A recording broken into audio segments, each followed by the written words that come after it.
is from Nolan King. Nolan, your line has been unmuted. Hey, Mike, appreciate the time today, man. A lot's been made coming into this fight about the fact that this weekend you're not going to have coaches in your corner. You're going to have your girlfriend. And after this, you said that, you're going to go on to kind of form a team around you. And I think this is very interesting. But for this camp, where did you train? Was it any different, this training camp, compared to the other ones that you've done in the past? Um, I am gonna have a coach in my corner, but that coach happens to be my girlfriend. She'll be coaching, and I can't say it was much different than any other training camp I've ever had. Got my road work in, got good food in my diet, drank a lot of water, and you know, punch in the air. So I had some training partners and some bodies to work with that were down to listen and do it my way. And I'm gonna go in there on Saturday night and do it my way. And did you train at a particular facility for this fight? I know with the pandemic, some fighters have had to pull out some, weird backyard stuff. So kind of, where were you preparing for this fight? I was in Lubbock, Texas, getting ready for this fight. I did travel to Florida for a little bit. Um, I watched a lot of episodes of Naruto. I watched the whole 3 seasons of the Avatar, the Airbender, and that was good for like mental training. And then I walked around Universal Studios and Islands of Adventure, and we went swimming at Volcano Bay. That was good training. And we ate at lots of restaurants and we ordered good, healthy food, lots of big steaks. Nice. That's great. And you seem very mentally relaxed coming into this fight. Is it something about the matchup you like here? Just talk to me about Mickey Gall a little bit. What do you expect come Saturday? I expect to get paid. Let's keep it simple, bro. Get paid. It ain't nothing to it but to do it, man. What can I say? I'm sure he's trained hard. Good for you, bud. You'll have a good life. It'll be healthy. Eat another salad. And, that's not gonna fix your broken jaw that you get this Saturday, though. And he earlier we spoke to Mickey and he kind of made some comments that he thought you might have regressed a little bit. Do you have any sort of response to that? I don't know what regressed mean. What he pull back? What that mean?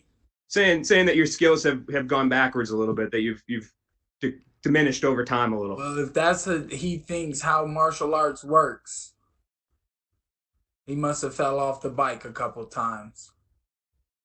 And my last question for you, man, how do you get it done on Saturday? Knockout. I'm gonna knock his ass out. I'm gonna knock Mickey Gall out. Appreciate the time, Mike. Best of luck. Our next question is from Jay Anderson with Side Press. Hey, thanks very much, and welcome back, Mike. I wanted to ask something. I wanted to ask about something you posted on Twitter earlier this week about your weight cut and having an appetite that you said you'd never normally have. Has this cut been particularly difficult, or is this something you always kind of go through where you got like cravings during the weight cut? No, man, I'm always posting like desserts and burritos and pastas and burgers on my social media during weight cut time. Just cause like an hour of diet, like you tell yourself you gotta be a lower weight. As soon as you tell yourself that, you just get so hungry. You get this appetite. Like you could gain 30 pounds. And it's not fair because when you don't have to be at a certain weight, you're not hungry. When you do eat, the food's all right. But when you diet and I had sparkling water earlier, and I thought it was just the greatest thing. All right. Well, I'm not gonna say on food too much. I don't want to tempt you or anything. But one of the other things that Mickey said is that he's a low key Mike Perry fan. He loves your style. He finds you entertaining. What's your response to that? Was all that shit you was talking, boy? Keep that same energy. And then last one for me, you did call him, I think a while back, a weak ass opponent. Is that just based on the level of guys that you've been fighting versus his level of competition? No, it's just facts. Saturday night is how I stack up against him. It's how he stacks up against me. It has nothing to do with anybody we've ever fought before on either side. Any man can win when they step in there, but on Saturday night, it's just me versus him versus me. All right, well, best of luck on Saturday then.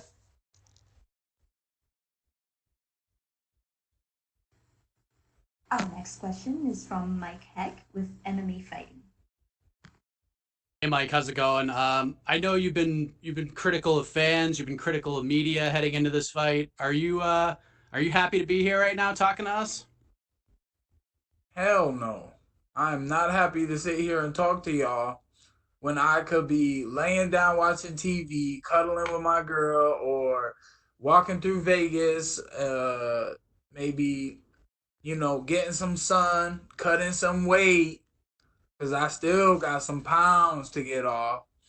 But y'all like to talk to us on the very last day. Well, I apologize, sir. Quick question. I talked to Mickey a couple weeks ago. He didn't really truly remember how it started, but it seems like this fight between you and Mickey has been discussed, or there's been some back and forth between you guys for a while now. Do you remember how this sort of rivalry began with Mickey Gall and when you wanted this fight? Yeah, y'all starting it right now, talking about we ever had a rivalry. He's a low key Mike Perry fan, remember? And then he wants to get where I am or something, or he wants to fight me until he signed that line. Then he changed his whole tone, didn't he? But um, he started calling me out. He thought it was a good fight for him. When he saw the cowboy armbar, well, his jujitsu's not as good as 36-year-old Cowboy Cerrone, who's been snapping arms since the UFC began. So How is your weight cut right now? What are you sitting at right now, if you don't mind me asking? I don't know, bro. I gotta go do a bunch of shit and get this off and get this work. But see, that's the thing with weight cut. It's a timing thing. I need to keep some energy and I need to eat something before. I mean, I'm finna go eat something here in a second to get me through the day. Can't and have too much water today, and um, protein's gonna push it out. But it's tomorrow between 9 and 11. I get to weigh in. So at like 7 or 8 in the morning is when I really need to be cutting. I need to get up and do my cut. And, I'll do some tonight and then some tomorrow. I like to spread it out still, but it's been more like I've been good all the way up until today. And then yesterday I lost 10 pounds, and today I lost like 5 and I put a couple back on. And then so I'm going to have like 7 or 8, and then by tomorrow when I start, I should have like 5 or 6 or 4 maybe, and then between 6 to 9 a.m. tomorrow, try to get that weight and be ready right on time. And then last thing for me, you're a fighter's fighter. I'm sure you're excited to just get back in that cage on Saturday night and compete. And there's a lot said about the approach to this fight and some of the things you're doing. But one thing I have noticed about you, Mike, is that you are who you are. And I feel like despite all the quote unquote controversy and all of that, I feel like you're in a really good place right now. Like you're happy with where you're at right now. Is that accurate? Yeah, I'm happy with telling all you losers to go fuck yourselves. That makes me happy. And I might not necessarily be talking to you. If that offends you, you must be a loser. You must be going to fuck yourself, because if it doesn't pertain to you, then it shouldn't affect you, right? Nah, I feel okay, Mike. Thank you for the time, man. Good luck on Saturday. Next question is from Stephen Morocco. Stephen, your line has been muted. Hey, Mike, I just kind of wanted to expand on something you said earlier. You said this training camp wasn't much different than any other training camp you've participated in the past. I was wondering why that was.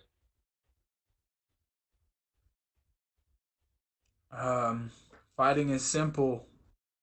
Road work. It's being prepared for whatever at any time. It's clean eating, drinking water, cutting the weight, being in shape, and being mentally fit. Like, how relaxed can you be in a dangerous situation? So, just like any other time, and there's no need to go put myself in these silly situations every day trying to train like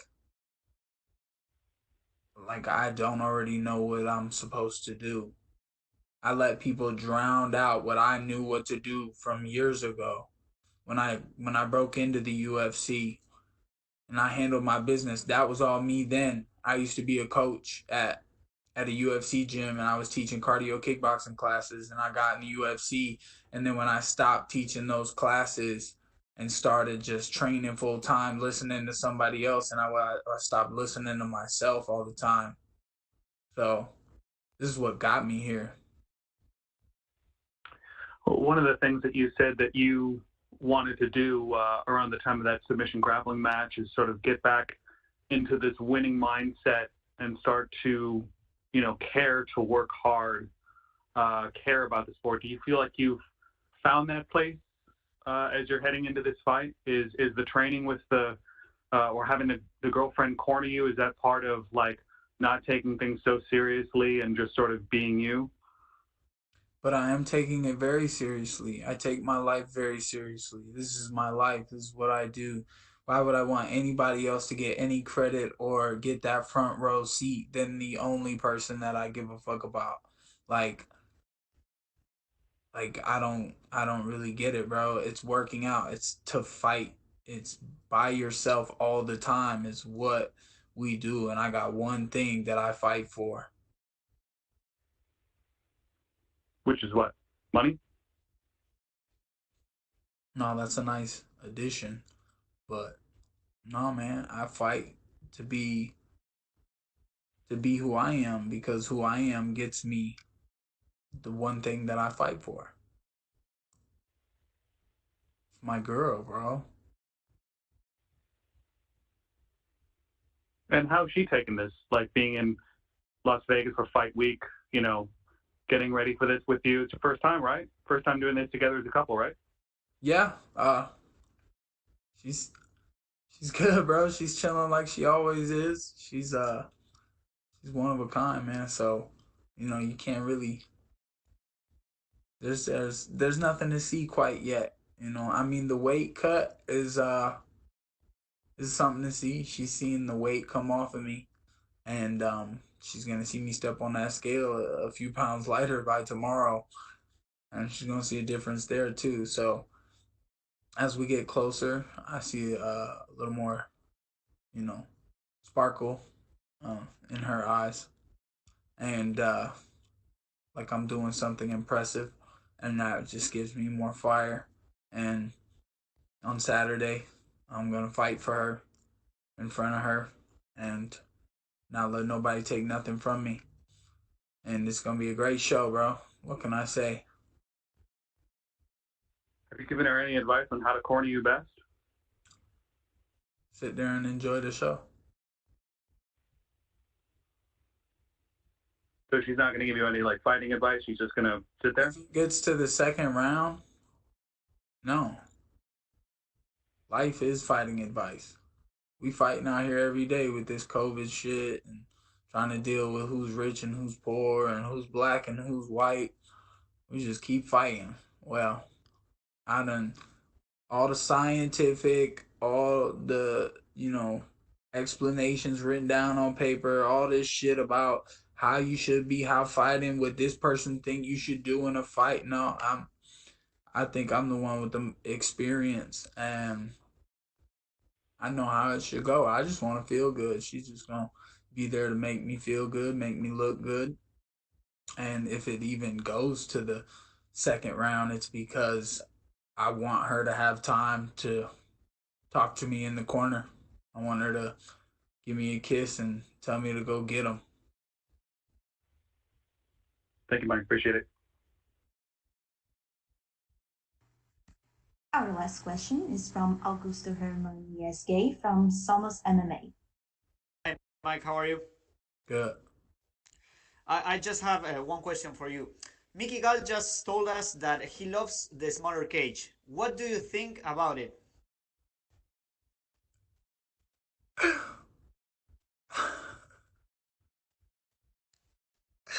I just thought of something, bro. That shit was funny. All right. The small cage. Yeah. Whatever. Like, let's go, bud. I don't care how big it is. There's less room for him to run. He wants to tell himself he likes that in there with me. Okay. Well, I'm just gonna stand there, and we'll see what happens. What do you think will happen?